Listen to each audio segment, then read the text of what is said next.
Good day to you. This training video is about the standard operating procedure on how to receive and submit manual receipt books. It's actually about the timelines when it comes to receiving and submitting manual receipt books. This is a very important video to watch and a very important operating procedure to study the content of. So please make sure that you work through the standard operating procedure. If you don't know where to access this specific document, please ask your branch manager or your area manager to present you with this document. Now, if you look at this document, you will note that there are two parts to this. This is very important, guys. I cannot stop reiterating the importance of the standard operating procedure, because if you do not adhere to these rules, this is not going to be a success and it's going to have consequences for you. We don't want to end up in the boardroom. Really, we don't want to do that. So that's why it's so important that you do take note of this and make sure that you adhere to these timeline rules. This specific standard operating procedure is divided into two parts. In other words, there's manual receipt books for branches, and then there's also manual receipt books for pay points. When we go back to the branches, it's very important for branches with immediate effect to take note that all manual receipts, the receipts that have been issued by the branches, must be captured within 24 hours of completion. Must be captured within 1 day. If this is not going to happen, there is going to be consequences.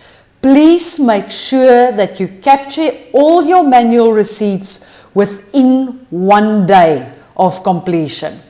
All right. Then also important to note, there's going to be 2 receipt books. The reason why we're having 2 receipt books is so that we can rotate them.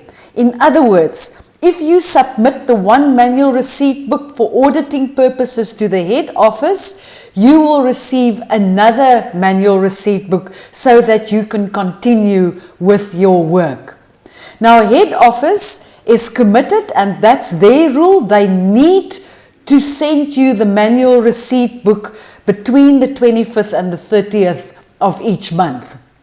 But what's very important for you to take note of, you need to submit your manual receipt book to head office on the 1st of each month. Not earlier, because you need to complete a manual receipt book for the whole month. In other words, you only work from the 1st to the 31st or the 30th of each month in one manual receipt book. You cannot start on the 25th or the 26th of a month in another manual receipt book. Please make sure, even though you're receiving manual receipt books between 25 and the 30th, you keep them there with you, and then on the 1st of that month, next month, you will then start working in that manual receipt book and send the other one back to head office for them to reconcile. All right. So that is very important. Please make sure that you keep to these timelines. The one for the pay points, again, the head office will issue the receipt books and the float to the line managers within 5 working days before pay point period starts. That is again a head office rule from their side that they need to keep to.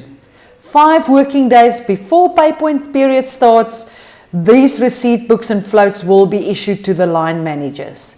Now, each line manager will also have 2 manual receipt books to rotate on a monthly basis, just as I've explained for the branches. Okay?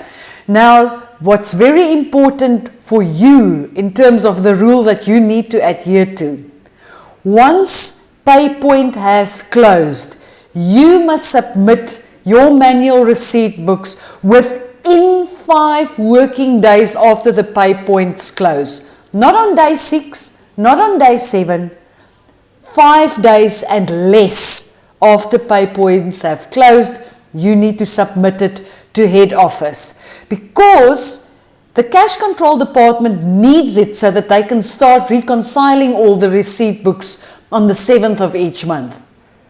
Please make sure, 5 working days, nothing more.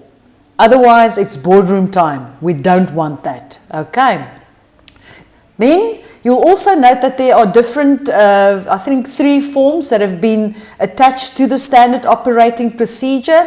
I'm going to now make another video to discuss these forms. So please make sure that you watch the other videos as well so that you know how to complete these forms, what is the purpose of these forms, and where these forms must go to.